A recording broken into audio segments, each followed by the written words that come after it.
El 2 de noviembre del año 2000, en los foros del Time Travel Institute, el usuario Time Travel-al-piso 0 empezó a revelar información sobre los posibles futuros a los que nos enfrentaríamos como humanidad.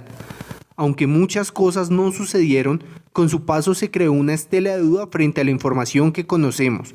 A esto le llamamos el efecto Titor.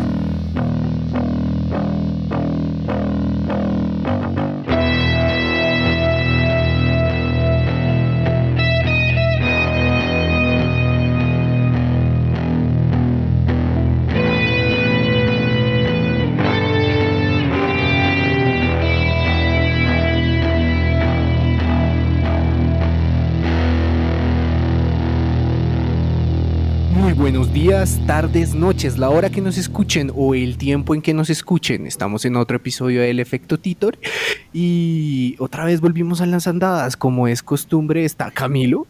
Hola, ¿cómo están? Gracias por tenerme en cuenta de primeras, he vuelto. No sé si esto tenga algo que ver. Sí, me tomó por sorpresa. Vamos a estudiar a ver si esto tiene algo que ver con las temáticas o algo así, o solo es coincidencia, o capricho. Puede ser. Puede que sí, puede que no. Pero bueno, por otro lado, como siempre, parte de este tercio está Jorge. Hola, ¿qué tal? Yo creo que sí tiene que ver con los temas. Cuando los temas son más fumados, siempre Camilo va de primeras. Me parece justo, igual. O más enterrados. Más enterrados también. Sí. Dependiendo de la cantidad de tierra que haya entre el tema y la cordura humana, entra Camilo. Sí, soy testigo de eso. Exactamente, y esa voz que acaban de escuchar acá es Leonardo, porque como siempre lo hemos dicho, este es un podcast abierto donde si usted quiere participar, este espacio es para usted. Leonardo, ¿cómo estás? Bien, gracias por invitarme y súper interesante el tema de hoy. De verdad que sí contiene muchos misterios. Sí, realmente misterio es la palabra que va a describir este capítulo de hoy. Y es que para no darles tantas largas, como suelen decir que lo hago, voy a empezar de una vez con esta intro, ¿les parece? Esa mierda no le dé largas. Vámonos. Durante años hemos mirado al cielo buscando respuestas a muchos fenómenos, objetos y entes que no entendemos. Y aunque cada vez más gente es consciente de que no estamos solos en el universo, la verdad es que no es algo bueno. Y tenemos que mirar primero al pasado para entender un poco lo que va a venir al futuro. Hoy, como es costumbre, vamos a usar nuestro Chevrolet Chevy y vamos a ir a una tierra que aún hoy en día está llena de misterios, como hemos dicho. Y que extrañamente es el primer lugar en el que pensamos al mencionar la palabra pirámides. ¿En dónde pensaron? Yo pensé en las pirámides económicas. Yo pensé... Aquí estuvo este tema del... Exacto. De esas estafas. Yo pensé en estafas multimillonarias, en Ensure, en ¿cómo es que se llama? Herbalife, toda esa vaina. Ensure. Ensure es una estafa, en Herbalife y toda esa cosa. Sí. No, aclaramos, Ensure no es una estafa. Pero es bien rica, a mí me gusta Ensure. Bueno. Estás un poco grande. Perdóname, señor Ensure. No, pues precisamente entre más grande mejor. Ensure exclusivamente para los viejitos. El caso es que sí, me remite inmediatamente a las lejanas tierras de Egipto. Por lo menos a mí, ¿no? Sí. Y si al escuchar esto pensaste en Egipto, no estás mal. Estrellita para Jorge. Yay. Es uno de los sitios turísticos más visitados en el planeta. O bueno, lo era antes de que el COVID atacara. Cabe aclarar. Maldito COVID, weón. Nos está privando de la nación del fuego. Antes de que la nación del fuego atacara. Pinche COVID, bueno, todo. Pero solo basta hacer una búsqueda simple para darnos cuenta que existen pirámides en México, China, Perú, Nanmadol e Indonesia. ¿Todas ellas Nanmadol? ¿Qué carajos es Nanmadol? Después les hablo de eso. Bueno, muchísimas cosas que uno no conoce del planeta. De esas de quién carajos construyó esto, qué pasó acá, es muy buena. Exactamente. Todas ellas con una exactitud absurda a los puntos cardinales y constelaciones, pero sobre todo muy parecidas entre sí. Pero no solamente por su forma. Al final la pirámide es la forma más básica para apilar objetos.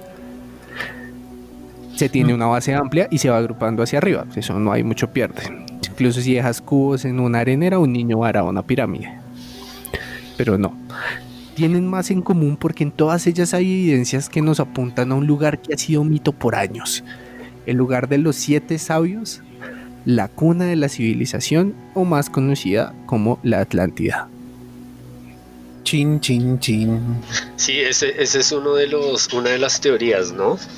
Que se maneja, sí, señor. Sí, es una de las teorías que se maneja. Sí, que en realidad las pirámides son más como una reconstrucción de piezas olvidadas de la Atlántida. Pero que es más como... ¿Qué tan atrás estamos hablando? Porque es que la construcción de las pirámides egipcias es muy, muy atrás. Sí, como como 5 años más atrás. 4000 años más atrás. El punto. Exacto. Y yo creo que ese es el primer paso que hay que uno tomar para empezar a tomar este tema, como para verlo en perspectiva, porque las pirámides son demasiado antiguas y son tanto que ni siquiera entendemos como qué significa esto. Se supone que la Gran Pirámide se construyó hace unos 2700 años antes de Cristo, más o menos 2500, 2700, ¿no? Y ya vamos 2000 años después de Cristo. Sí. Entonces aquí ya somos unos 4000 y pico de años, casi 5000. Y esto hace que no solo sea un mito para nosotros, sino que hace 2000 años, en los últimos años de Egipto, ya era un mito, porque ellos estaban a 2000 años de esa construcción de las pirámides. Es como si nosotros hoy en día habláramos de Jesús.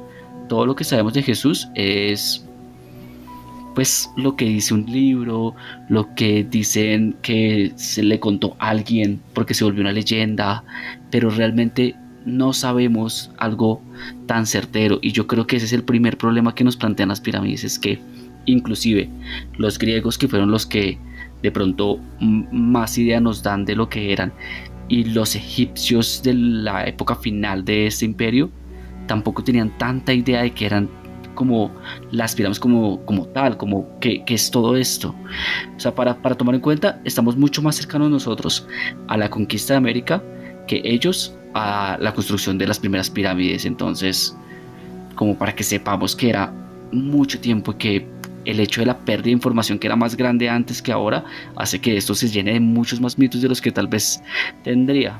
Ahí, exacto. Sí. Uno, estamos hablando de que la pirámide de Giza tiene más de 2600, 2700 años de antigüedad. Estamos hablando de su tamaño incomparable y de que está hecha como con más de 200 bloques que pesan entre un carro y un camión, más o menos. O sea, hay abuelo de pájaro, como dirían. Entonces, seguimos hablando de la pirámide, ¿no? Cuando dijo grande e imponente. Sí. También es que son términos que suele usar mucho. Claro, estamos hablando de piedras gigantescas que si para hoy es difícil pensar en cómo acumular todas esas y hacerlas parte de una construcción, digamos que grande como lo es imposible, o por lo menos muy difícil, como se hizo hace ya casi 3000 y punta de años. Más de 3000 años, 5000 si le sumamos los 2000 después de Cristo. Lo que pasa es que hay algo que, digamos, uno no tiene en cuenta, sí, o bueno, visto cuando se habla de historia y cuando se habla del pasado, no, normalmente uno ve números, ¿no? Pero no está teniendo en cuenta como la dimensión de ese tiempo y de los avances tecnológicos que hay, ¿sí? Digamos, si vemos desde Jesús que se parte la historia en dos, nosotros llevamos 2020 años, ¿no? Y sí, todo lo que se ha avanzado en tecnología, electricidad y gran parte de toda esa tecnología, si pasara algo, por ahí en 50 años ya no existiría y no habría evidencia de eso, ¿cierto? Ahora, si lo miramos hacia atrás y si las pirámides fueron de hace más de 2000 años, ¿sí? Hacia atrás, o sea, quién sabe qué tecnología o qué procesos debieron haber existido, ¿sí? Como que uno no alcanza a mencionar, uno piensa que cuando habla de Egipto en el pasado es algo como lo vemos hoy, que es gente con túnicas y machete y pica y ya, ¿sí? Pero no, de ¿Egipto pronto es así hoy? No, sí. O sea, me refiero que, digamos, hay procesos que se utilizan hoy en día para partir piedra, que es con una pica. Sí, si lo ves en el Cairo todavía siguen habiendo ese tipo de procesos, pero de pronto hubieron otras herramientas tecnológicas en las cuales desaparecieron por el tiempo, teniendo en cuenta que Egipto lo descubrió fue Napoleón, ¿no? Mucho tiempo después. O sea, lo que me refiero a las pirámides y muchas de las excavaciones que hicieron se vivieron gracias a él. Hubieron muchas culturas que los fueron como encontrando a su momento, y antes no había, digamos, como internet o celular para decirle, oiga marica, vea lo que encontré. Y cada cultura, sí, como, oiga, vea, para el Face. Aquí en Egipto subió al Instagram. Entonces hace que... Exacto, y hace que cada cultura haya hecho una interpretación propia, haya visto que en épocas muy primitivas, digamos que muy cercanas al nuevo conteo de años, fueron unos palestinos, si no estoy mal, que llegaron e intentaron como entrar a toda costa y le abrieron una entrada que es la que por donde actualmente hoy se puede entrar a las pirámides, pero eso fue con bomba. ¿Me explico? Dinamita, huecos, sí, listo, por ahí entramos. Sí, se tiraron un poco en donde. Exacto, y eso ha hecho que... Y ellos le dieron su propia interpretación, y ellos ya, digamos que recorrieron eso y dijeron, aquí lo que pasó fue esto. Y luego llegamos otras culturas y hacemos otro tipo de interpretación. Y eso para mí es como jugar al teléfono rotos, que se llama ese juego, en que cada uno le va diciendo una historia al otro. Sí. Y a la final llega una historia que es totalmente distinta a la que de pronto el primero quiso hacer, más cuando estamos hablando de 3.000 y pico de años o 4.000 y pico de años hacia atrás. El hecho de la tecnología que mencionaba Leo, para mí es demasiado... Lo que pasa es que es muy difícil uno pensar que antes había cosas que hoy en día no tenemos, ¿me explico? O sea, si bien, claro que habían otro tipo de avances, es difícil pensar que la tecnología era mayor o que les permitiera hacer hazañas tan grandes como una pirámide, en la que sabemos que requiere retos no solo físicos, no solo del movimiento del objeto y de la construcción, sino además matemáticos, digamos de ingeniería, podríamos llamarlos hoy en día, ¿no? De cómo haces precisión, que se mantenga exacto, como esa precisión, ese tipo de cosas que son un reto para nosotros hoy en día. Y yo creo que ese es tal vez el mayor, digamos, como mito que hay, es quién las construyó, cómo las construyeron, porque está el hecho de que utilizaban esclavos, el hecho de que había como fuerzas extraterrestres. Leí que un man en Minnesota, un tipo en Estados Unidos, que de hecho creo que fue concejal, dijo que lo que pasaba era que los egipcios habían desarrollado poderes telequinéticos para mover las rocas y apilarlas. Y otro man por allá dijo que no, que lo que pasaba es que ellos manejaban un tema de como antigravedad, como unas ondas, y podían moverlas. Entonces yo digo, ¿cuánta gente ha estado hablando de esto y ha dicho tantas cosas que pues podríamos decir que son barbaridades? Son barbaridades, Camilo, por Dios. Yo soy Team Alien. No, lo que pasa es que, digamos, si usted ve, digamos, en parte como todas los jeroglíficos y todos estos iconos que están en las pirámides, hay unas cosas absurdas, digamos como obviamente pues está la representación de los dioses, pero a veces tienen como si tuvieran herramientas en las manos. Digamos, si hoy en día es muy común tener un celular, si lo viera una persona de hace 50 años diría que eso es magia, que es cosa de otro mundo, que es cosa de aliens, ¿no? Entonces de pronto había una tecnología y de pronto similar a la de un celular, no sé, pero era como una especie, no sé, de báculo o de algo que les permitía direccionar o con otro sistema poder, no sé, generar arquitectura o proyectar las pirámides y mandar a los esclavos. Sí, no tenemos como con certeza, pero posiblemente hay cosas que no tanto mágicas, sino más es ciencia que no conocemos. O sea, magia, no, mentiras. Puede ser magia, porque no. ¿Alguna vez la magia es ciencia que no conocemos? Exacto, la magia puede ser ciencia que no conocemos. O sea, en ese volumen de ideas es que a mí científicos que me rayen la cara, por decirlo así, que me sacan el mal genio, son precisamente los que estudian todo el tema de Egipto, los egiptólogos. ¿Por qué me emputan? Porque es que ellos son muy cerrados. Entonces las veces que he leído como artículos de ellos es como, listo, la gran pirámide de Giza se hizo en el 2570 a.C. y se hizo solamente con fuerza humana, por decirlo así, no tenían acceso a acero, todavía no se había inventado eso, lo máximo que tenían creo que era cobre y con cuerdas. Y es como listo, está bien, usted me dice que es eso por su evidencia científica, y sin embargo, digamos, otro de los puntos interesantes dentro de las pirámides es que cuando se han encontrado cosas dentro de ellas y lo que no se ha vandalizado claramente, se encontraron muchas vasijas hechas en piedra con una precisión impresionante, y usted les pregunta, venga, ¿cómo se hicieron esas vasijas? Y literalmente, mejor dicho, el que me lo encuentre me lo sostiene en la cara, dirían por ahí. Siempre dicen, no sabemos cómo la hicieron, pero adentro fijo había maíz.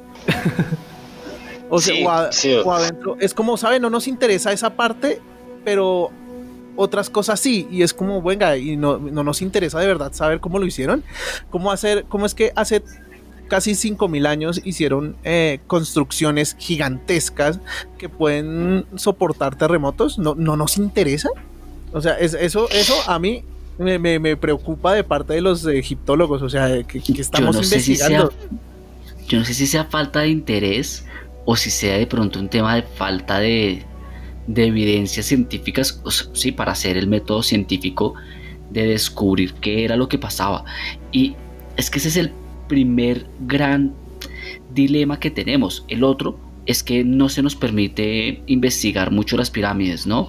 Esto pertenece al gobierno de Egipto y ellos han limitado qué tanto puede uno acceder a las pirámides. Hay unas en las que se puede caminar por dentro, hay videos en YouTube que pueden revisarlos y muy cool, muy chévere, pero hay otras en las que no se les ha permitido acceder más allá. Es como, este es el recorrido porque ya alguien tiró una bomba y abrió un hueco, pero no vamos a permitir que se haga más sobre estas investigaciones. De hecho, hubo un proyecto que se ha estado trabajando en los últimos 2-3 años, digamos, con mayor apuro. Se llama como la Scan Pyramids, ¿cómo se dice? Bueno, muy como bien, escanear pirámides. Sí. Yes, éxito. Rey.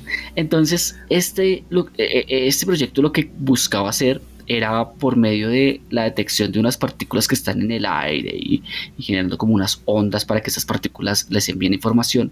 Se han descubierto, digamos, como cámaras que no tendrían sentido, como que un hueco en la mitad de la nada, ¿me explico? Entonces, ¿para qué se hizo esto? ¿Por qué se hizo?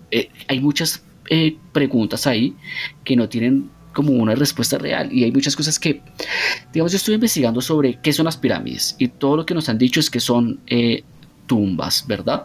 Pero casi siempre se supone que la mayoría son tumbas para los faraones. Pues, o también es como es un proyecto nacional, de cierta manera, porque ellos también lo veían así, es como parte del orgullo y religioso también tenía que ver mucho eso, no son solo tumbas. Exacto, siento que va más allá. Tantas pirámides. Sí, siento que va más allá de una tumba, sí, es más, o sea, todo se articula de cierta manera, lo religioso, lo político, sí, y pues lo nacional es más como de lo que he visto y lo que he leído es más así. Pues. De acuerdo, no tiene solamente una utilidad funeraria, también tiene una utilidad, digamos, de poder y de estado, porque digamos que se están fundando estas primeras civilizaciones, ¿no? Realmente es que no existía un concepto ni de país, ni de, digamos, estos conceptos que tenemos ahora, pero sí se estaba haciendo un asentamiento de personas, que además no era el único, habían otros asentamientos, y creo que sí tenían algo que ver con esta muestra de poderío. Ahora bien, se dicen muchas otras cosas, ¿no? Que tienen utilidades electromagnéticas, por ejemplo. Esa es una de las teorías que se maneja, y a mi parecer, al menos a mí, me encanta, me parece la más, ¿cómo decirlo? Como intrigante de pronto. No sé si tenga algo de cierto, pero es que es intrigante ver que una construcción piramidal tiene en bases científicas, digamos, como un tema de energético, ¿no? De los poros de la Tierra y no sé qué, y que si hace 4.000, 5.000 años una sociedad lo sabía y lo estaba desarrollando, pues carajo, ¿qué estamos haciendo nosotros? Sí, creo que esa era una de las cosas que había revelado esto del programa que hablabas, que dentro de las investigaciones que hicieron cuando metieron estas pequeñas cámaras sobre carritos a control remoto dentro de las partes inaccesibles de las pirámides, básicamente lo que es poder es como si fuera una bobina de electricidad. Es verdad. ¿Sí? Y esto está como respaldado con algunos jeroglíficos donde lo que venderían siendo parts, que ya hablamos en episodios pasados, están ilustrados. Entonces, si tú ves una ilustración, lo primero que dices, este man tiene una bombilla en la mano, que obviamente los historiadores, como hemos dicho, le pueden dar mil y un significados distintos, y no, él está hablando de una antorcha, es una antorcha con filamentos seguramente, pero lo han visto de esta forma. Entonces yo sí había escuchado la teoría de que la Gran Pirámide de Giza era más que todo como un receptor muy grande para comunicaciones. Aquí hay un tema que hay que tocar si vamos a hablar del tema energético, y es que Tesla hablaba de un tema de generar como energía por el medio ambiente. Creo que muchos al menos habremos escuchado de este teorema de Tesla, es que no recuerdo cómo se llama, pero él incluso ¿La bobina de Tesla? No, sí. Eso ya está, eso ya existe. Sí, ya existe. Sí. No, pero no sé de qué habla. La idea de él era que la energía no corriera por cableado como corre actualmente, y es el modelo de Edison, sino que el modelo de él era utilizar los campos electromagnéticos de la Tierra y hacer viajar energía por el aire, básicamente, y que sea receptivo. Ese es el sistema de corriente alterna, ese también existe. No lo conozco bien. No sé si sepas, pero ya cargamos celulares claro, NFC. a distancia, sí, pero no es lo mismo, o sea, no sé si es lo mismo que utilizar la polaridad energética de la Tierra para enviar esa energía. Creo que es diferente la carga a distancia, que en realidad ni siquiera es a distancia, porque requiere el contacto como el NFC. Lo que ocurre es que si bien el campo magnético hace parte de un espectro que no tenemos de todo estudiado, el tema de la corriente alterna usa espectros no visibles como el Wi-Fi y demás. O sea, es algo de tecnología que desarrolló Tesla, y pues aparte de la bobina se ve. Por eso precisamente Tesla usaba la parafernalia cuando él mostraba sus bobinas, él estando en la mitad, demostrando cómo... más un show. Sí, exacto. O sea, claramente para Tesla era un show, pero la utilidad de la corriente alterna se usa, ¿no? O sea, las ondas microondas, el Wi-Fi, todo ese tema. Lo que pasa es que la tasa de transferencia, tanto eléctrica como de datos, es relativamente baja. ¿Sí es baja? Pues hoy en día sí. con tanta tecnología que hay. Bueno, el tal es que dice una de las teorías que que las pirámides tenían esa utilidad, digamos que electromagnéticas, por decirlo así. Recordemos que la pirámide no se veía como la vemos hoy en día, sino que estaba recubierta de un elemento, ¿cómo se llamaba? Un elemento blanco que tenía estas propiedades eléctricas, y además en la punta tenía oro, que sabemos que el oro es un conductor. Eso sí lo había escuchado en algún lado. Uno de los mayores conductores de electricidad, sí, total. Entonces se supone que estas pirámides tenían como que esa utilidad oculta, digamos entre comillas oculta, porque no logró como transmitirse a través de los años, y creo que eso es lo que yo quisiera como que pensáramos, y es que ese reto de transmitir cosas a través de los años es muy grande. O sea, en realidad hoy sabemos poco de cosas que pasaron hace 1500 años o 2000 años. Sí, es que como lo mencionábamos al principio, sí, de por sí, haciendo una analogía, hablábamos que cuando cuando nosotros hablamos de la época de Jesús, habían pasado básicamente el History Channel de esa época, que pasaban por papiro, mencionaba que lo de las pirámides era sumamente antiguo, ¿sí? Y no sé si alguno está dateado de cuándo es la primera vez que hablan de la Atlántida. Hay una cosa que de pronto también se nos está pasando, que digamos es que hay una certeza de la alineación de las pirámides con el cinturón de Orión, ¿no? Entonces había un conocimiento también de los astros por parte de los egipcios, y también como que había una preocupación por eso, ¿no? Y eso también es algo que se repite en muchas estructuras en todo el mundo, ¿no? Y a pesar de la distancia coinciden esas cosas, y es algo que de pronto también, que en teoría los atlanteos pues eran muy conscientes de eso. Es cierto, porque la mayoría de construcciones piramidales tienen se forman triadas. En este caso, las 3 pirámides de la Reina, donde está la pirámide de Giza, las 3 apuntan al cinturón de Orión. Y digamos, en el caso de la pirámide del Sol, la Luna y el de la serpiente emplumada también. Entonces sí hay cosas en común dentro de estas civilizaciones, que eso es otra cosa que raya, ¿no? Entonces es como, ¿por qué pirámides? Sí, es la forma más fácil de apilar algo, diría Christian. Pero entonces ahí es donde entra una teoría que dice, los castores alrededor del mundo nunca se han conocido, pero todos hacen la misma presa, ¿sí o no? Sí. Pero no todas las putas presas apuntan al cinturón de Orión. O pues sí, nunca lo hemos visto. Sí, o sea, por favor, algún investigador de castores. Alguien que sepa mucho de castores que nos diga por qué no apuntan al cinturón de Orión o a qué cinturón están apuntando. Ahora bien, no es solamente el caso obvio de las pirámides, ¿no? Porque si nos vamos a centrar en el caso obvio de las pirámides, pues estarán las que acaban de nombrar mis compañeros y seguramente las que están en Perú, las mismas pirámides que están en Colombia, que todas tienen pues ciertas similitudes. Yo creo que a nivel arquitectónico deberíamos centrarnos en otras cosas también, como que que todas las piedras usadas en las pirámides de Egipto son irregulares.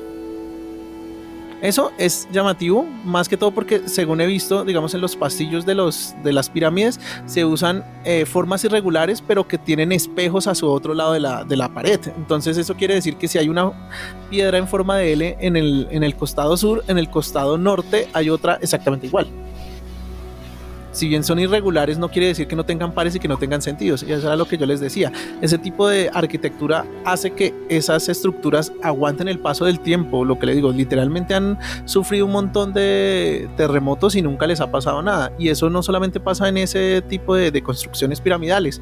Sin ir muy lejos, las construcciones en la isla de Pascua se construyen de forma prácticamente igual, piedras muy muy muy grandes, supuestamente casi a 100 kilómetros de distancia de las canteras originales, y que también son bloques de piedra irregulares que tampoco nadie sabe cómo carajos pararon a los moais, nadie sabe. Sí, la isla de Pascua tiene otro misterio gigante con sus cabezas. Todos saben que ellos caminaron solitos y se enterraron allá, eso no es ningún misterio. Sí. Son gigantes que se metieron bajo la tierra y solo dejaron sus caritas al sol. Sí, son diglets evolucionados. ¿Sí saben que solo 4 de los moais de la isla apuntan hacia afuera de la isla?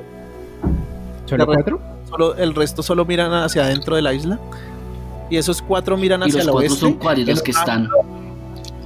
Tal vez fue un cambio de cliente. Un cambio del cliente. Y si mira para afuera, como que le falta punch. No sé. ¿Qué tal si les hacemos más narizones? ¿Y esos 4 son los que quedan en la costa? Ajá, efectivamente. Marica, yo realmente quisiera saber qué pensaba esta gente. Pues de verdad, es real, es real. Camilo sintió el verdadero terror. Eso, Camilo sintió el verdadero terror. Ahora bien, se dice que, porque estamos hablando de una de las islas que está en la nada, está casi a 700 kilómetros de la costa chilena. Las islas más cercanas están a mucho tiempo, y la teoría que manejan los científicos oficiales es que los polinesios viajaron kilómetros y kilómetros en el mar en canoas, ojo, canoas común y corrientes, para terminar asentándose allá, en una isla en la mitad de la nada. Ahora bien, los rasgos de estas estructuras, o de estos moais, no es que tengan mucho que ver con los rasgos polinesios, ¿no? No parece. Sí, no mucho. Altas. Hay algo que también debería preocuparnos a todos, y ojo que yo intento ser como muy escéptico, pero en este caso digo, ¿por qué tantas cosas en común? Y hay algo que tienen en común las pirámides de todos esos lados, y es que en la mayoría hay esculturas con cabezas ovoides. ¿Por qué cabezas ovoides? Sí, eso también comparten mucho. Eso se sabe. Ahí tendrá que hablarme Cristian de los grises, de la Atlántida, porque yo necesito, ahí sí como diría Sheldon Cooper, no necesito dormir, necesito de respuestas. Claro, pues es que diría un sabio, es una de las teorías que se maneja, pero muy sabio. Es algo que se ha manejado bastante, y es la forma en que se construyeron las pirámides. Más allá de su objetivo como tal, es la forma, que es lo que básicamente ha desvelado a muchos de los expertos que dicen saber. Entonces, hay algo que tienen en común, como les dije al principio, aparte de las frases y o referencias que habla de la tierra de los tres sabios, si no estoy mal, refiriéndose a la Atlántida y demás, pero hay otra donde habla, y esto sí no es nuevo, y aparece en todo lugar donde están este tipo de estructuras, refiriéndome a las pirámides. Y es, en algún momento, si no estoy mal hablando de los oparts, les mencioné que en México, en Teotihuacán, está uno de los oparts, que es donde se ve uno de los pues es un, como digo yo, autóctono de allá, montado en lo que parece ser una nave espacial. ¿Sí se acuerdan? Sí, claro. Lo pusimos en los show notes. El astronauta de acuerdo. Sí. Exactamente, muchas de estas representaciones en jeroglíficos que se han hecho también tienden a representar otro tipo de seres de lo que nosotros en nuestro inconsciente tenemos como la descripción de un gris, y sabemos que de ahí para adelante, como en algún momento estaremos a fondo, hay más razas, pero ellos se refieren específicamente a los grises, o esa es la descripción que nos hacen. No solamente aparece ahí, como les dije, también aparece en Perú, también muchas cosas relacionadas con Nazca, recuerden la del viajero. Uh-huh. Entonces, a lo que vamos es, ¿por qué tantas coincidencias hace tanto tiempo y con tanta distancia entre cada una? Ahora bien, una pequeña, porque yo sé que ustedes están más empapados de esto, y es aquí donde yo empiezo como a decir, carajo, no quiero usar el gorrito de papel, no lo quiero usar, pero empiezo a pensar que podría ser útil. Y es, Cristian, Camilo, Leo seguramente, de pronto si saben, ¿qué carajo son los grises? Un resumen pequeño, ejecutivo, una tarjeta de presentación, una memory card. ¿Qué carajo son los grises? Pues los grises vendrían siendo una de las razas que se supone existen en el cosmos, que son estos seres con ojos grandes, oscuros, cabezas también como abultadas, muy delgados y alargados. Ese es como el imaginario general que tenemos. También han habido algunos que los retratan más bien como pequeños, pero siempre ojos negros almendrados y cabezas muy grandes. Ok, ¿y hay algún tipo de información? O sea, claramente aparte de su visual, porque creo que es muy relacionado a lo que se veía más o menos en el accidente de Roswell, porque esa es la descripción parcial, sí. Pero ¿qué están haciendo acá? ¿Alguna teoría que se maneje? Pues a ver, te comento, hay muchísimas teorías relacionadas más hacia lo de Nibiru y los Anunnaki, así como para darles un vistazo por encima, sí, porque esto requiere como de una saga de 6 episodios. Es básicamente, existe otro planeta que se llama Nibiru, en la cual su órbita, cada, ¿qué les digo yo? Muchísimos millones de años, ya les confirmo cuántos. Exacto, me gusta. Llega a estar muy cerca a la nuestra. Uh-huh. Exactamente. Uh-huh. Entonces, lo que se dice es que parte de estas personas o estos entes que habitaban Nibiru vinieron acá y empezaron a, básicamente lo que dicen es que nosotros somos un experimento de ellos, ¿sí? Cogieron ADN de los monos y lo mutaron hasta crear al ser humano. Ok, esos son los grises. No, esos son los Anunnaki. La explicación de los Anunnaki. Sí. Vale, yo quiero representar al oyente que de pronto no lo tiene, que ignora algunas cosas, porque yo soy ese ignorante. no se estoy representando, caballeros. Yo no tengo ni idea. Entonces, sí, es que ahí va por partes. Entonces, para entender, eso es lo primero. Entonces, ¿cuál es la relación de Egipto y los Anunnaki? Que muchas de las referencias que se tienen con Anunnaki, la historia de la humanidad con Gilgamesh, son historias de cómo básicamente nuestra especie empezó a retratar lo que pasaba con ellos, ¿sí? Entonces, que en algún momento dejamos de ser esclavos y Gilgamesh nos liberó y empezamos a crear la civilización tal como está ahora. Ahora, dentro de los Anunnaki también hay otras razas. Como ya les mencioné alguna otra vez, también están los nórdicos, que son otra raza. Sí, entonces, básicamente hay un acopio y sinfín de razas que durante el desarrollo de la historia se asentaron en distintos lugares de la Tierra, y en esos distintos lugares de la Tierra se empezaron a formar pues las distintas teologías que conocemos hoy en día. Entonces por eso es que los nórdicos está todo esto del panteón nórdico, cómo ellos asimilaron lo que hacía Odín, Loki, Thor y demás. Por el otro lado tenemos cómo lo asimilaron en Egipto y cómo lo asimilaron en otros espacios. Entonces, a lo que no tenemos más información es cómo empezaron a asimilarlo acá, por ejemplo, en América. ¿Sí ves?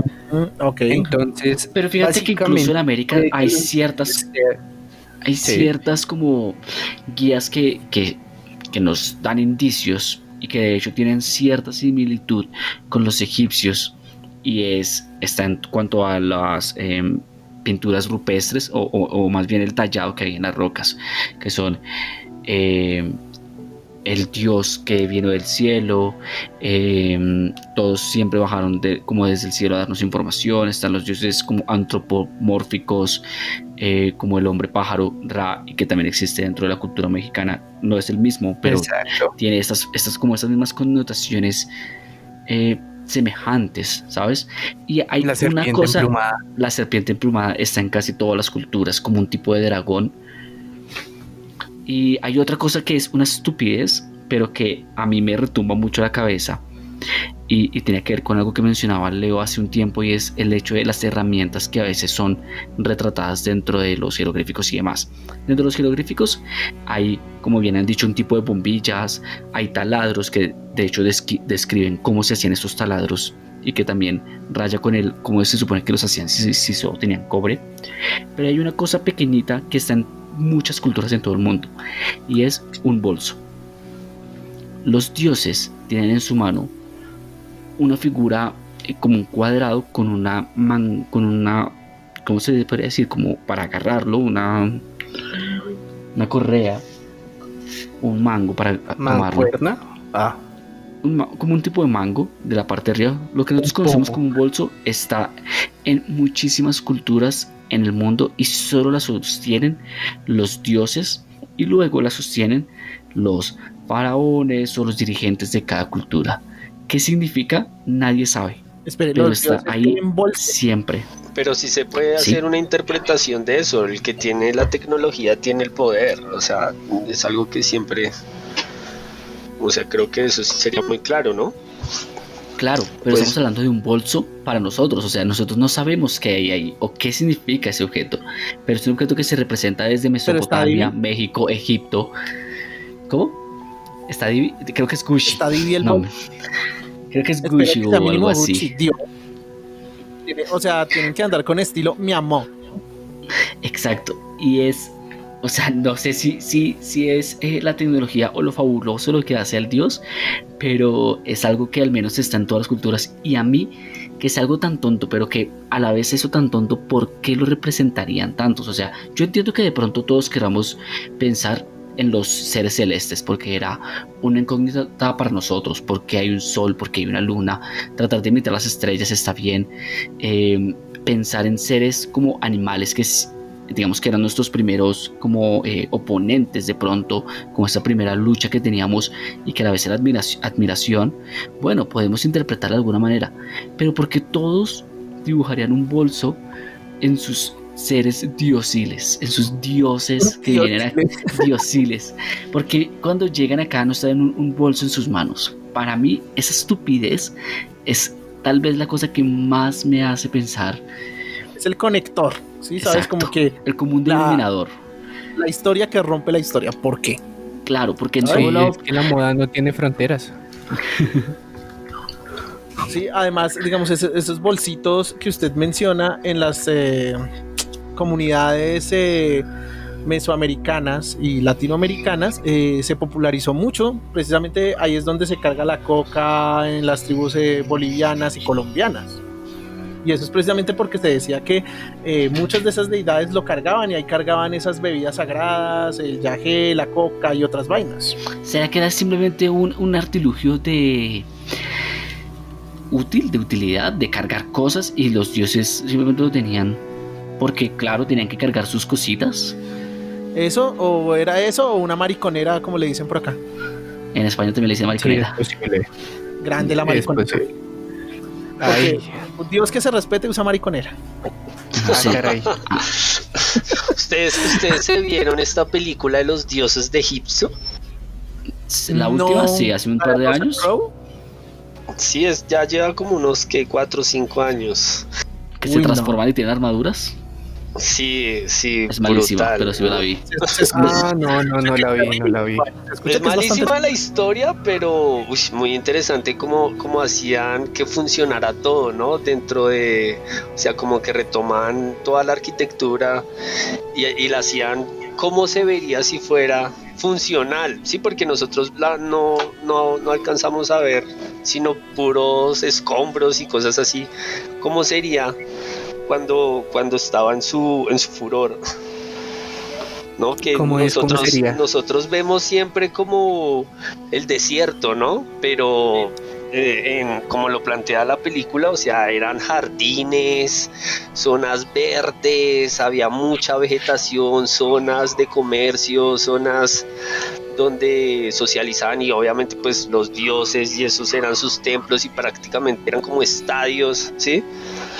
Entonces, eso es súper llamativo lo que dice Leo, porque incluso pues parte de la investigación que hice hablaban de que estructuras como las pirámides de Giza y demás, y la misma esfinge, tenían dentro de esas dataciones de carbono, mostraban mucha destrucción de su superficie. Erosión por lluvia. Teniendo en cuenta que llevamos miles de años en que el sector de Egipto pues no sufre mucho de agüita, ¿sabes? No le llega mucha agüita.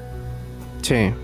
Entonces la pregunta es, uno, ¿qué tan antigua es? Y si muchas veces, como en el caso de las Islas de Pascua, el geólogo te puede decir, mira, yo te puedo decir que armar esta roca volcánica toma tantos años, pero ¿en qué momento se talló? Es mucho más difícil. Claro. Entonces ahí no tenemos solamente el problema de cómo carajos esclavos o empleados, que es lo que se debate actualmente, que se dice que precisamente como dice Leo, esto era orgullo nacional y toda la gente trabajaba con orgullo en hacer esas pirámides, y no tanto el tema de los esclavos, que era algo que se manejaba y las películas de Semana Santa también lo hacían ver. Era cómo carajo se movía eso y cómo lo tallaron, porque volvemos al punto, ellos no tenían grandes herramientas. Y esta precisión de la que hablamos, de que oiga, está todo como apuntando hacia el cinturón de Orión y apuntando hacia el norte, y es tanta la precisión que hablamos de centímetros de fallos. Sí, yo creo que, para ponerlo en términos coloquiales, los egipcios eran una cuenta Smurf. Había alguien que les estaba ahí ayudando. Cogieron mucha ventaja. Es muy team vampiros. También podrían estar, no. Alien. Pero la cosa es, ¿por qué? Ahí entro yo a preguntar, ¿por qué? ¿Para qué? ¿Por qué? ¿Para qué? ¿Qué? ¿Me pregunta a mí? ¿Para qué nos pondrían sí, o sea, ¿para qué harían experimentos con nuestra raza? ¿Para qué harían una pirámide? O sea, ¿qué valor investigativo tiene? Es que investigativo no es que yéndonos por esa teoría, básicamente nosotros éramos una caja de Petri que alguien dijo, oiga, voy a intentar hacer un experimento más con y resultó que ese experimento era consciente y podía desarrollarse solo, que somos nosotros. Ahora, como les mencionaba,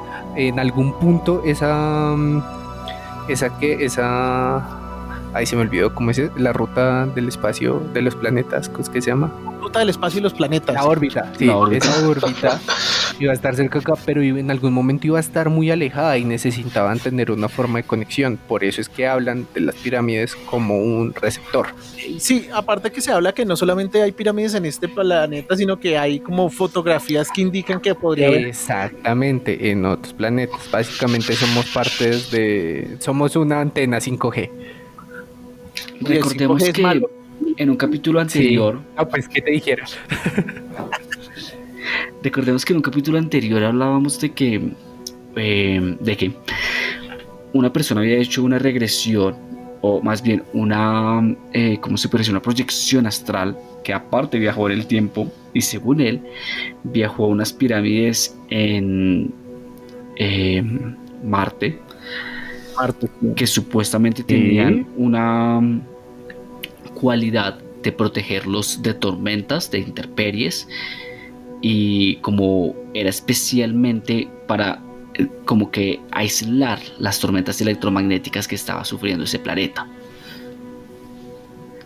Entonces no sé si sea un imaginario. Si esto es real, hablaría mucho de que si hay una utilidad electromagnética en esta forma, que de hecho algunos científicos dicen que sí, que digamos que la forma sí ayuda con estas finalidades, y que además tenían pues de pronto otras utilidades propias dentro del mismo planeta. Se supone que se ha descubierto que había como unos elementos como sal y no sé qué debajo de las pirámides que podrían hacer que estas funcionaran como la batería de sal, ¿no? Como estas baterías antiguas, los primeros tipos de investigación de almacenaje de energía. Sí, pues vea que yo eso siempre lo he visto como así para darles una explicación más clara, y es que supongo que en donde estén nuestros oyentes habrán escuchado de un jardín botánico y saben que bien o mal, tengan estaciones o no, hay muchísimas plantas que requieren de climas específicos y tal, y se les crea un ambiente específico para eso. Asimismo, haga de cuenta que somos un vivero gigante en el cual ellos en algún momento pueden apagar todo y ya. Sí, así lo he visto yo, la explicación. Obviamente hay muchísimas cosas más y creo que esto requerirá de una explicación específica de la teoría de los hijos de Anu, pero pues es como yo lo he visto. Sí, y por eso es que también en relación con lo de los otros planetas y porque es tan importante justamente que es donde estamos nosotros. Ahora también lo han visto como un centro de acopio, por eso era lo que me preguntaba Jorge de los grises. En algún punto acá siguieron evolucionando muchas otras especies que todavía mantienen contacto con las de afuera y de alguna forma toca hacer negocios, ¿no? Ok, bueno, pues con los grises y con todas esas... Exactamente. Claro, pero ¿quiénes pueden mantener contacto con ellos? Pues, ¿qué te dijera? Ahí viene, es que si incluso... bien éramos experimento y como les dije, cada uno era distinto, también todos tenemos razas, ¿no? Están los nórdicos que son rubios altos de barba larga, como lo era Anu y sus amigos. O también estamos nosotros que somos más bien chaparros pero morenos color bronce. O también nosotros podríamos ser es más una fuente como de energía. Digamos, nosotros obtenemos energía de las frutas, de las plantas de cierta manera, pues ellos son seres vivos y nosotros tenemos un sistema en que absorbe sus nutrientes, ¿no? Tal vez ellos absorben energía de nosotros de alguna otra manera, ¿no? No sé, de pronto... voy a inventarme algo, no sé, la depresión, y liberamos cierta cantidad de energía y ellos absorben eso y somos un cultivo. Con razón. No, sí, y no está lejos, porque eso dice la parte de los Anunnaki. Lo que se sabe es que en algún punto ellos sí se están alimentando de todos los males mentales que nosotros tenemos.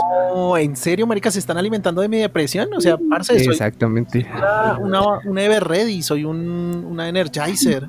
Exactamente. Grande, de esas recargables, fácil. O sea, a mí me ponen licor y yo soy la batería perfecta. Sí, Exactamente. posiblemente. Y es que también muestra la dualidad que se ha visto en casi todas las explicaciones teológicas. Señor, y demás. Hay algo bueno y hay algo malo. Hasta algo tan gracioso como en Monster Inc., que utilizaban el miedo como fuente de energía para sus habitantes. Exacto. ¿Sí? Pero sí, o sea, quién sabe, nosotros podríamos ser parte de un cultivo dentro de muchos planetas que libera una cantidad de energía, y lo que hacen es pip, se conectan y listo. Wow, pues señores extraterrestres, se las tengo fácil.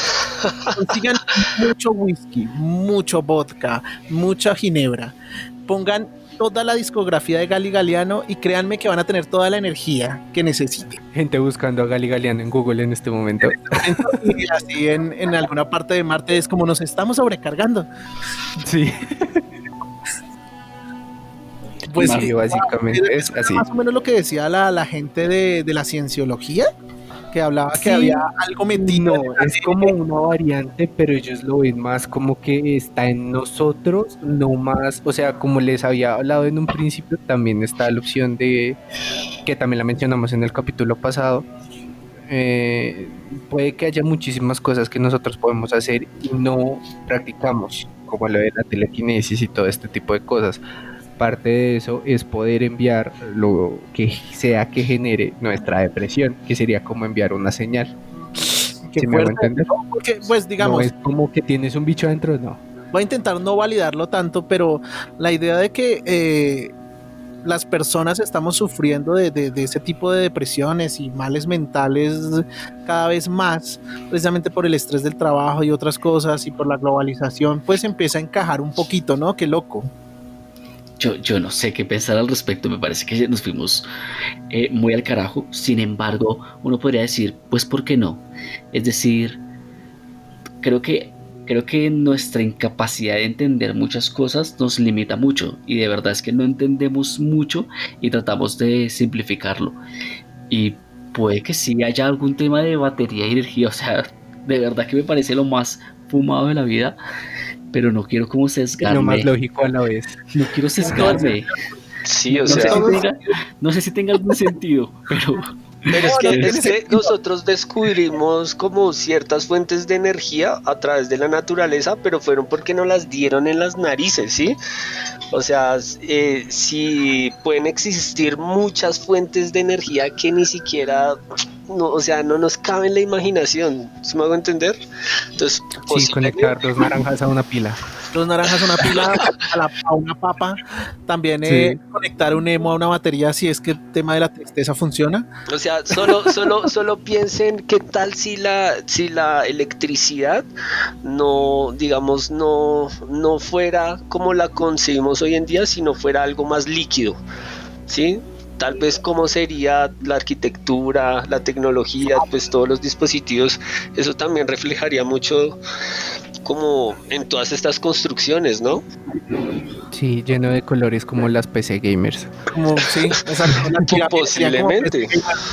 Así, ¿cómo tienes tu pirámide, tu Tutankamón? La mía tiene RGB. O sea, si nomás hay animales que tienen luz propia en profundidades del mar, o sea, de pronto los atlántidos por allá tienen sus fuentes. ¿Qué no tal sé, los atlántidos sean así como los caballitos de mar? Exactamente. Necesitas que tengan algo en la cabeza que les permita botarlos. Confirmados, son gamers. Son gamers. O simplemente tengan una linterna. Hay un tema de esto que hablamos de energía, y es que se supone que hay una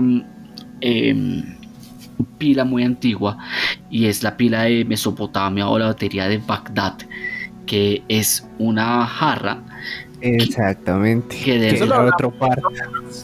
Que se supone que es otro opart, o no sabemos si realmente había una manera de capturar o de almacenar energía previa a lo que nosotros creamos. O sea, que la electricidad existe mucho antes de que nosotros creamos que en realidad existió.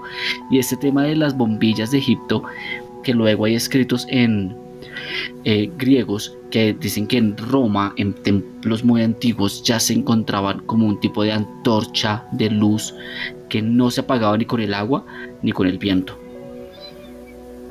Y que como que ¿qué es esta tecnología? ¿O qué es esto? ¿Qué es este tipo de antorcha? Claramente ellos dicen es una antorcha que no se apaga. ¿Qué carajos está pasando acá? Y que de hecho sí se ven muchos jeroglíficos. Básicamente es una bombilla o un bombillo como lo conocemos nosotros, y dentro tiene un tipo de espiral que nos recuerda a este tipo de circuitos que tenían los filamentos que tenían los bombillos antiguos, o sí, pues antiguos, ya tomando en cuenta que hoy en día son como más LED o gaseosos, pero de tungsteno, exacto. Entonces no son cosas que uno realmente le hace pensar qué tanto sabían ellos, qué tanto utilizaban tecnologías que para nosotros hoy en día es de pronto básica y de hecho moderna, de pronto descubrimientos actuales que quizás no lo eran tanto. Sí, se supone que Tesla se basó en la pirámide para buscar como la forma de mandar energía por la atmósfera, no sé qué carajos. No, porque no Edison se basó de pronto en otra parte de esta misma teoría que era moverla por cobre, que de hecho también se encontró, como decía Cristian, en uno de los orificios que hay en las pirámides, que se les dice los orificios respiraderos, si no estoy mal. Realmente no eran tan respiraderos porque hay paredes y por dentro hay un tipo de cobre quemado que parecían como cableados internos. Pues sí. Lo que pasa es que Edison es como el man que no estudia para la presentación y se copia la presentación de la cartelera y la hace pasar porque todo lo hizo él. Entonces yo creo que es que Edison, no sé, a Edison lo llevó como en la mala. O sea, buen tipo, no, seguramente. Sí, él era más de mercadeo, no se inventó nada. Pues seguramente inventó cosas, pero es que es que tiene más cosas en su nombre y seguramente muchas pero son patentes que se robó. Ajá. Pero algo habrá hecho. No, pues conoce el negocio y lo acribillamos. No, sí, ya hay muchas evidencias científicas que dicen que el man conocía el negocio, pero no hacía nada. En realidad lo que hacía era venderlo. Él era un buen vendedor, sí, algo así más como Steve Jobs, también algo así. Como el buen Steve. Pues ahí, volviendo un poquito, vamos a poner esto otra vez en la Tierra, vamos a volver un poco a la Tierra, y volviendo a las pirámides, incluso a la de Giza. ¿Por qué creen, muchachos? Y no sé si lo sepan, y aquí de pronto les rompo la cabeza, puede que no. ¿Por qué creen que las pirámides más grandes tienen 8 lados y no 4? Sí, sé la teoría. Se supone que se puede ver desde el cielo cuando la luz genera sombra, y resulta que estas 4 caras van ligeramente hacia adentro, ¿no? Generando que no sea un lado, sino en realidad son 2. No se puede apreciar. Exacto, o sea, cada cara son 2, digo, lo que quiero decir. Cada cara va ligeramente hacia adentro, haciendo que no se vea realmente desde arriba, es donde se puede apreciar esto. No son 4, sino realmente 8. Y no sé, o sea, ¿cómo podría uno realmente pensar para qué se hacía esto? Empezando porque ni siquiera esto es una teoría popular, o sea, la gente, si uno quiere hablar sobre pirámides, no muchos van a poner sobre la mesa esto de las 8 caras. Y pues es algo que yo he leído porque me gusta más o menos intentar entender el tema, pero es que es tanto, tan grande, tan vasto y tan incierto que uno se queda con ¿por qué carajos no puedo ir allá y preguntarle al que está construyendo esta vaina? Sí, la impotencia. Eso es precisamente que son supuestamente 8 caras y que solo se pueden ver en ciertos momentos del día, incluso del equinoccio. Sí. Entonces eso le da más misticismo todavía. O sea, se supone que ya de por sí hacerla de 4 caras era difícil. Ahora estos hijos chingados hicieron 8 caras. Sí, le dieron como su giro de tuerca extra. Pues es como los cubos Rubik, que ya no son cubos sino tienen más partes. Alguien tenía que hacerlo más difícil. Pero ya era difícil. Por eso. Pero la pregunta es ¿por qué? Porque incluso hay fotografías donde se muestra estas pequeñas hendiduras donde se habla de las 8 caras. Y la cosa es, ¿por qué 8 caras? ¿Para qué? ¿Por qué? O sea, es que el por qué va muy de la mano de la teoría que escojas, porque es que hay 1.000.000 teorías para cada uno. Pues se supone que no es una teoría, se supone que esto se descubrió en la era de la aviación precisamente porque algún reportero gráfico se le dio por tomar una foto y dijo, oiga, ¿y esa sombrita? Y después de analizarlo, coger el peso y la plumada, como dirían el maestro de obra, usted... ¿La plumada? La plumada.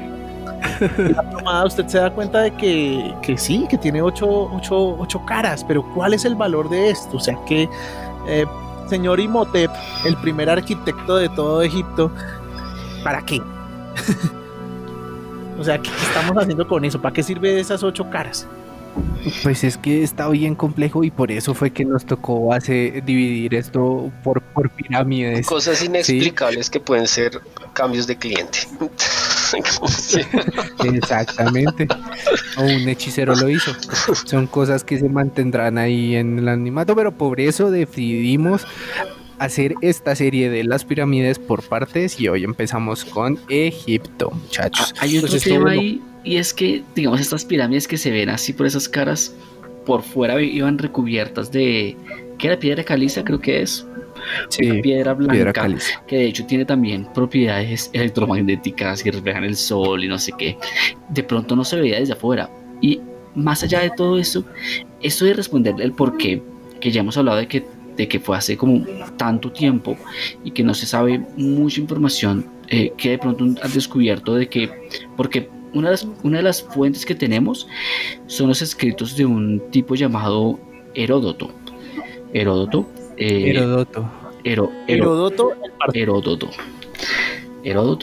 bueno, este tipo llega a Egipto antes de la conquista de Alejandro Magno, porque de hecho eran pues civilizaciones que eran vecinas a la final, o sea, no tenías que viajar tanto para llegar y en rutas comerciales podías hacerlo. Este tipo llega, empieza a hablar con las personas, con el sacerdote y hace unos escritos que para nosotros son lo que se supone que es la primera verdad sobre las esfinges y sobre las pirámides. Y es que muchos empiezan a hablar como, uy, claro, eso lo construyó un man hace mucho tiempo, el man era un hijo de puta que hacía a la gente pasar hambre, no sé qué, y el malo que tenía era un ego muy grande y construyó eso por él. Y otro tipo le decía, claro, no, es que ahí lo sepultaron a él, seguramente es lo que quería. Entonces empiezan a generar un montón de misticismo alrededor de la pirámide, misticismo entre comillas, y es un poco como se veía de pronto a este rey o bueno, a este faraón según unos y según otros. Y lo que digo es, al fin y al cabo, es un man hablando de, como si nosotros habláramos hoy de Colón, y algunos dijeran, o algunos podrían decir, el man era un hijo de puta porque llegó aquí a conquistarnos cuando nosotros estábamos lo más de bien haciendo pinturas del sistema solar en nuestras piedras, y otros dirán, menos mal nos descubrieron y nos trajeron el Renacimiento y la viruela, caballos, las ratas, cosas muy chéveres que nos trajeron los españoles acá. Entonces podríamos decir muchas cosas y a la final ninguna de las dos serían tan auténticas como de pronto eran las intenciones que tendría la corona, ¿no? Es que, exactamente. Digamos, a mí me preguntan la traída de los caballos, me parece mucho más épico montar encima de una llama. Evidentemente, aparte que es que el caballo no ataca, la llama tú la puedes poner a escupir. Exacto, no, la pues. llama es montura y arma. La llama mira con desprecio. La llama, si usted se fija, tiene una mirada inteligente llena de desprecio. Y cuando de portaculista, más bien. Imagínense ustedes ese encuentro entre un rey inca y el primer español. Llama contra caballo, mirada contra mirada, penacho contra casco. Y llega ese madre llama y ¡pum! En la cara al español. En todo el ojo. Me importa un culo. Imagínense ese nivel de, hey, ¿sabe? Lo escupió mi montura, ni siquiera yo. Claro, si lo escupo yo lo mato. Yo no me voy a rebajar a escupirlo. Llama, demuéstrale mi desprecio. Llamas a mí. Llama uso escupitajo, es súper efectivo. Exacto. Entonces claramente nosotros como latinoamericanos teníamos muchísimo potencial, güey. Nos cagaron las enfermedades, hermano. Sí, claro, y que nos estamos matando entre nosotros, pero otro día volvemos a esa parte de la historia. En otro capítulo sí mencionaremos como les dije, las culturas mesopotámicas, latinoamericanas. Sí, exactamente. Y es que, como les dije, no, nos toca dividir este tema porque cada una de esas pirámides que les mencionamos al principio tiene su propia historia y su propia conexión, que al final llegará a lo que mencionamos será la Atlántida. Pero por hoy, en este episodio, logramos ondear la cresta de esa ola que se llama Egipto. Y vamos a ver qué sucede. Esperamos que se hayan ido con muchas más dudas de las que podían traer antes de escuchar este episodio. Yo tengo muchas dudas, ¿verdad? Así sí, que eso es bueno. Es chévere seguir con el tema. Me quedé con varios datos perturbadores que espero después votar. Fueron muy interesantes la investigación y aún así el tema es tan extenso que es difícil abarcarlo todo como decimos. Exactamente. Pero pues bueno, Leonardo, ¿con cuántas dudas se va? Un resto. No, la verdad, sí hay muchas cosas que tienen en relación, incluso pues con los griegos, con los romanos, y sí se siente siempre la impotencia de que a uno le dejan una parte, pero quedan muchas dudas. Sí, igual como siempre lo hemos dicho acá, la historia la cuenta el que gana y pues básicamente todo lo que sabemos es los que han ganado. No sabemos muchas partes de la historia, pero pues bueno, eso nos deja muchas dudas y más para investigar. Entonces, no siendo más, muchachos, Leonardo, ¿quieres decir tus redes? ¿Haces algo? Cuéntanos, ¿quieres que te sigan? Sí, soy ilustrador y es Leo Sastre Art, ese es mi Instagram y ya pueden curiosear. Muchachos, claro que sí. Muchachas y muchachos, es un papucho. Síganlo. Su cara fue tatuada, fue fundida por los mismos dioses. Los mismos egipcios. Sí. Mire, creo, dicen las malas lenguas que la esfinge fue tallada en honor a Leo. Muchachos, sigan mirando siempre hacia ¿dónde es que mira? Siempre hacia el oeste, resguardando al sol. Ahí está Leo mirando hacia el oeste. Cuidando las tumbas de los faraones. Ahí está. Entonces, sigan a Leo, es un ilustrador brutal. La verdad es que tiene un trabajo maravilloso. Le agradezco mucho por venir a acompañarnos. La pasamos súper.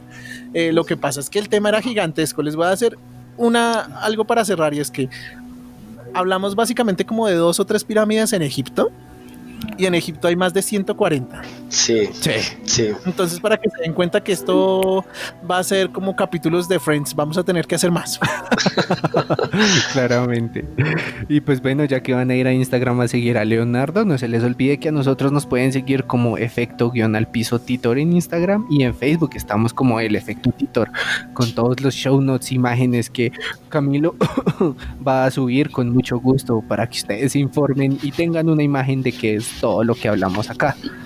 Con la puntualidad que se merece. Exactamente. Y claro que sí, y no siendo más, muchachos, muchísimas gracias por haber estado con nosotros en este otro episodio del Efecto Titor, el podcast más paranoico de internet. Nos vemos el otro jueves. Cuídense mucho. Chao. Chao, un abrazo a todos. Chao. Hasta luego. Chao.